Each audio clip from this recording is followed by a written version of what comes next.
Hey, thanks for tuning in. I'm Candace, if you haven't tuned in before, and I like to give weekly nutrition tips. I am a little bit windy, so I have actually written it out, typed it out this time so I can try to stay on track, which is not likely because I like to ramble like this. But I'm going to do my best to pay attention to what I have written for you, and hopefully you'll find some value in this video. Um, so this will actually be a three-part series because, well, I talk a lot, and there's a decent amount of work that goes into the research and helping people succeed on their journey. And so it's not cookie cutter like a lot of people think. It's like, oh, well, keto worked for so and so, or this low carb worked for so and so. And excuse me for my allergies. I don't know what's going on, but my eyes just keep watering, and so I'm going to keep wiping them. I could probably do this video another day, but you're just going to get the real thing. All right. So we're going to talk about part one of what I do to help people. I'm doing this a lot to help people through their journey. So, a little backstory, I guess, is I've been studying nutrition for about 20 years as my job since 2015. But I have been experimenting with different diets and different things for a very, and it's really exhausting actually. And what I found in those 20 years is it's not hard. It's not complicated. There's not a whole lot to it, but we make it hard. We make it complicated, and that is where it sucks. So it's like it's simple science, but at the same time, it's really hard to implement it, if that makes sense. I hope that makes sense. I can say with confidence that pretty much every eating plan that I have tried or my friends have tried, especially if it was restrictive, stopped working at some point. And maybe you can relate to that. So, for instance, I tried Atkins back in like 2000 and I lost 13 pounds in 2 weeks. But I didn't stick to it. I didn't stick to that plan because it's not a sustainable way to eat. And that was just, if you're familiar with Atkins, it's like phase one, phase two, phase three. Phase one isn't intended for you to do long term, but that's where I lost the bulk of my weight. Once I moved to phase two, it wasn't fast enough for me. And we live in a society where we want things fast. That's why the drive-through line is so long. And I'm not trying to preach that to you because I love McDonald's. And it's just everybody wants something now. And if you're losing 13 pounds in 2 weeks, you're doing great. But if you're losing 2 pounds in 2 weeks, you're not doing so good. But so it's all about the way that we look at things. I'm going to get back into the book.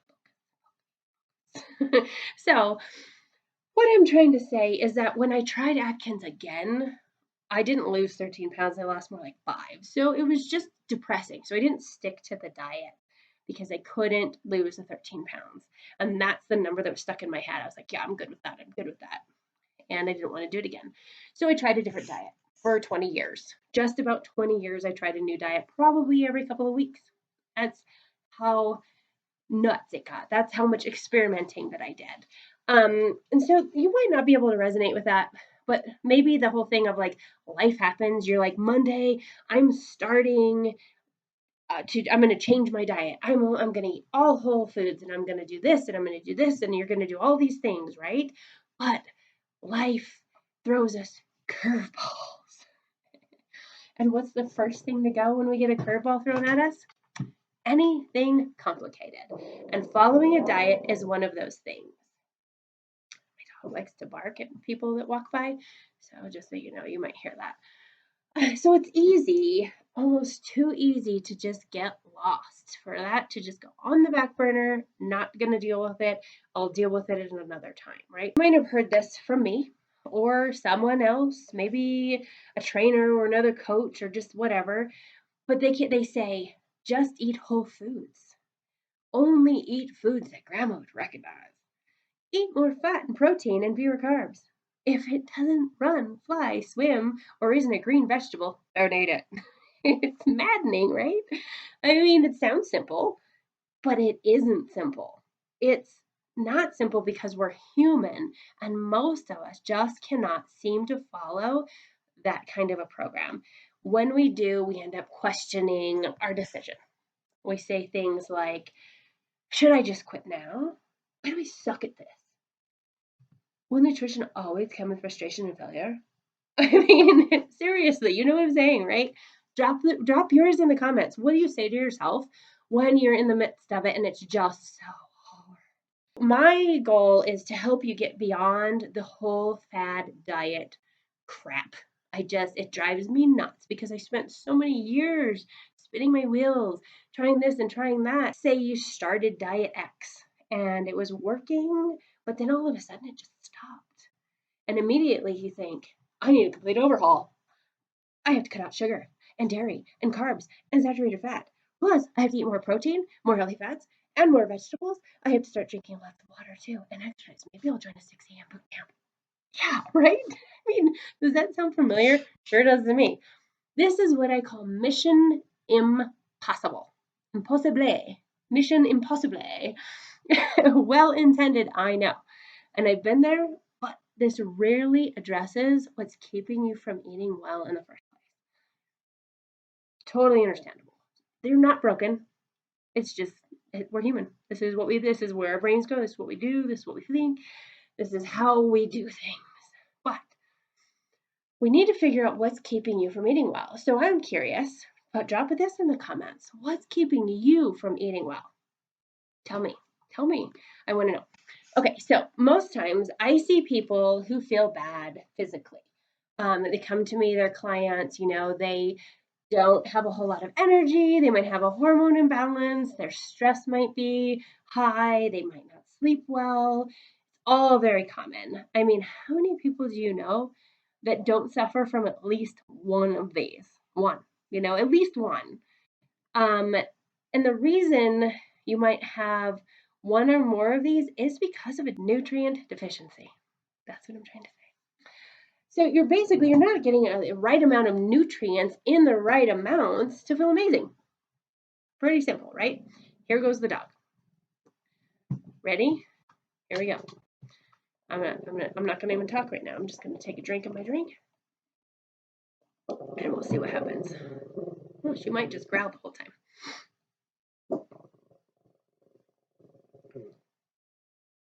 Right? We might be free. We might be good. We'll see. We'll try this. So it's really hard to get. It's not your fault. Let's just start with this. It's not your fault that you're not getting the right nutrients. It's really hard to get all of the essential vitamins and minerals from food alone. It really is. I mean, food isn't like what grandma and grandpa used to eat. It's not the same.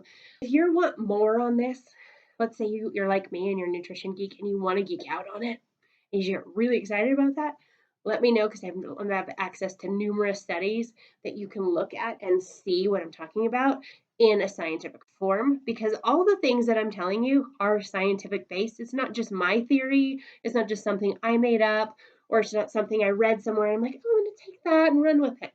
It's not that at all. It's all scientifically based, and I'm huge into that. It needs to be scientifically based. So just message me and I'll. Okay. All that being said, just about everyone is nutrient deficient. I think I said that like 4 times already. But no matter how and no matter how good you think that your nutrition is, there's probably some sort of vitamin, mineral, whatever or whatnot that's not quite meeting it. So here in Colorado, we get lots of sunshine, right? There's like 300 and some odd days of a year of sunshine. But a lot of people are deficient in vitamin D, which is very important. And if you're like me, you don't want to go out in the middle of winter to get some vitamin D. So we have to fill in those gaps, right? You could do some research if you wanted to on your like let's try that again. Common nutrient deficiencies in your state, in your county, in this and that. You can probably find a lot of information on that and then just figure out how to fill in the gaps. But I'm going to teach you a way to do that for you personally better so you're not spinning your wheels and trying to do all this research that you're just like, okay, I have all these facts in my brain, but what am I going to do with them? So when you're not getting, this is why I have this script. When you're not getting what your body needs, and unfortunately, it's not going to straight up just tell you, like, dang, I need vitamin D. Hey, let's get some vitamin E over here. What about some vitamin K and A? Our body doesn't do that. It doesn't do it. It's like when you're hungry or when you're thirsty, your body and brain's like, let's eat some donuts. You know what I'm saying? It doesn't just tell you. It's frustrating, but you feel like crap. That's all you know is you feel like crap and what's going on, and it might be that you're deficient in some area. So the most common ones that I see, one, yeah, water. You're dehydrated. I am the worst at this. I have this thing. I've only had one today, but my goal is to drink a certain amount of water and exercising anymore. But you probably need a lot more than you're drinking. If you're thirsty, you're already dehydrating. So you need to drink more water before it gets to that point. So having something like this around and you're just sipping on it, which I'm going to do right now, you're just sipping on it throughout the day will help you in the long run. And I can give you some tips on that too. Maybe we'll do that later. Okay, so vitamins and minerals, number 2. We don't eat enough veggies.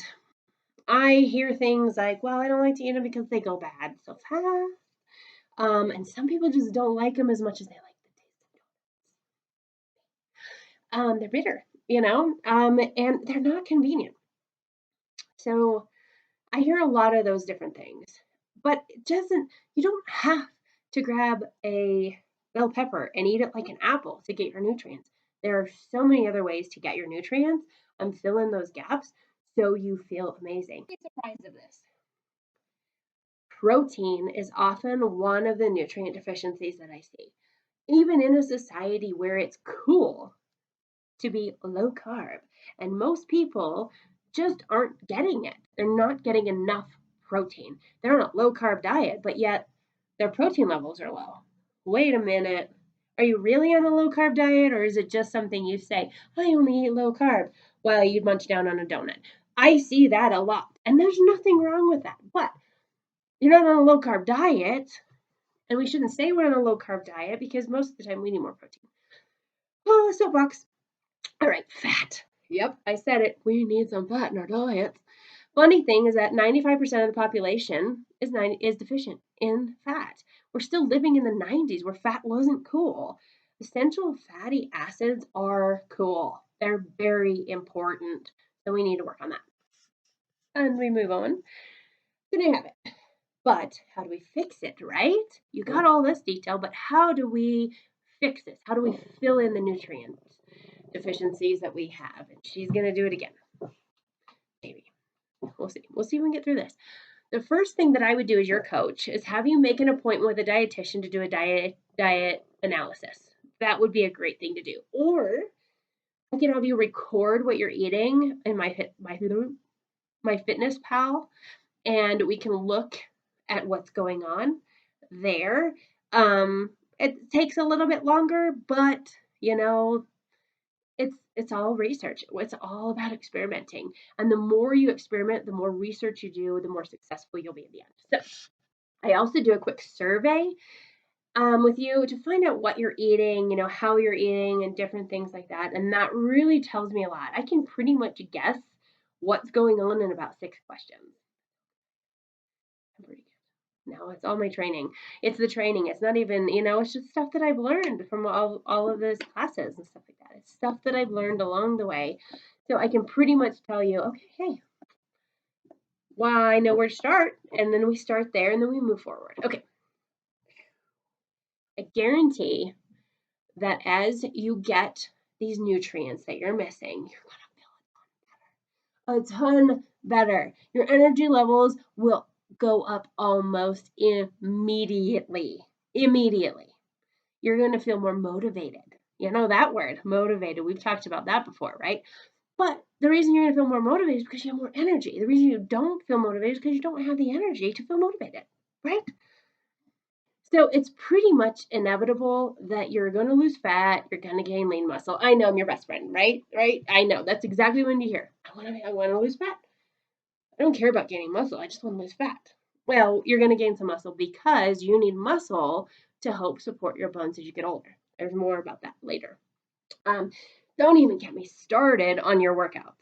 They're gonna rock. Yes, they're gonna rock. Your workouts are going to be through the roof. You're gonna love your workouts. You're gonna love everything that's going on. And you know what? We're gonna find a workout for you that you love, not just something that you're doing because it's fun to do, because it's the thing to do, because it's cool. All right, so let's recap.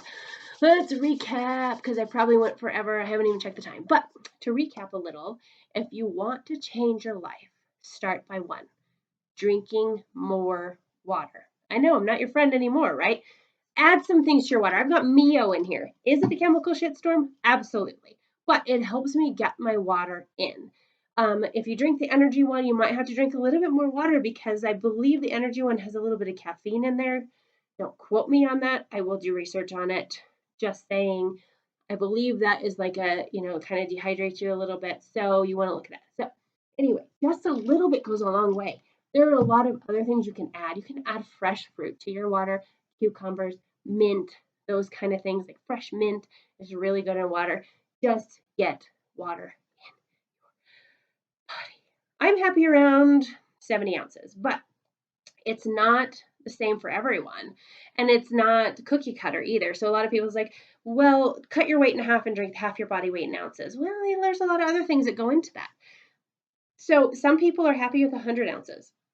I'm personally up all night long. If I drink 100 ounces, I'm peeing like 3 or 4. Goodness sakes, 3 or 4 times a night. And that just doesn't work for me because then I'm sleep deprived. And then what happens when you're sleep deprived? You eat carbs all day long. So you got to figure out your number.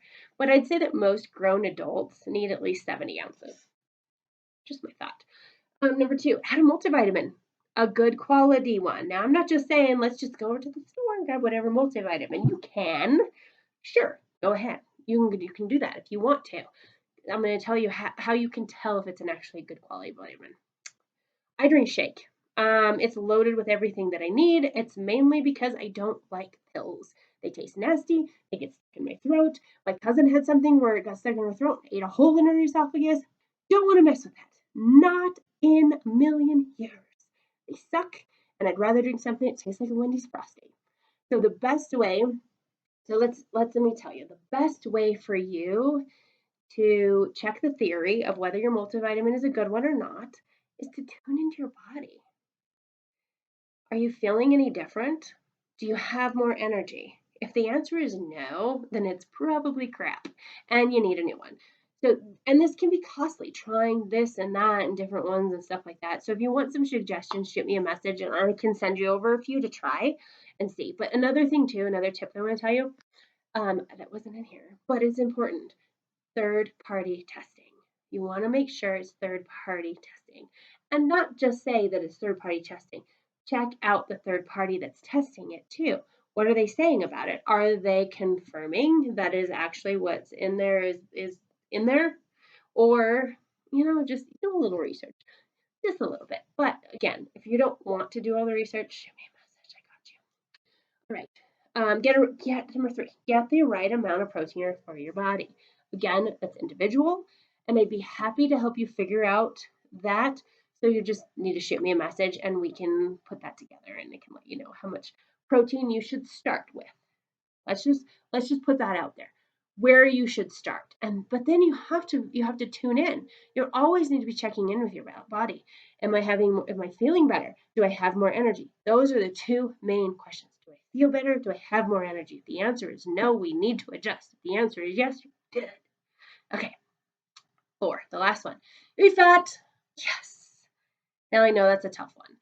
A lot of people are just like, I am not going to eat fat. But you have to think about it too. It depends. The amount of fat depends on whether or not you have a fully functioning body. What I mean by that is if you don't have a gallbladder, the amount of fat that you can process is going to be different than the amount of fat that I can process. So we need to work on those numbers too. You can't just go, I'm just going to go eat all the avocados in the whole world. And your body is like, I don't know what to do with this because it doesn't have that part of your body that processes it. I could get really deep into the science here and how the liver can process and all this other stuff, but I'm not going to. Just know that none of this is cookie cutter. And that's what I love as my job as a coach is I get to play. I always wanted to be a cop. I thought that was going to be the greatest thing in the whole world. And I thought, I'm going to be a cop one day. And I didn't do that for multiple reasons. But the thing is like I get to be a detective. I get to be a nutrition detective and I get to help you figure out what's working, what's not working, and then fine tune it to make it work for your body. And that's so much fun. I love my job. But anyway, that's all I have for you. That's it. And I try to stick to my script for the most part. But if you don't, I mean, take away what you can take away. But once we get your body functioning properly, then we move on to step 2, which is what I'm excited to talk to you about next time. So message me with any questions. I hope this was helpful. Again, this is a 3-part series. This is part 1, so check back next week. Have a great day.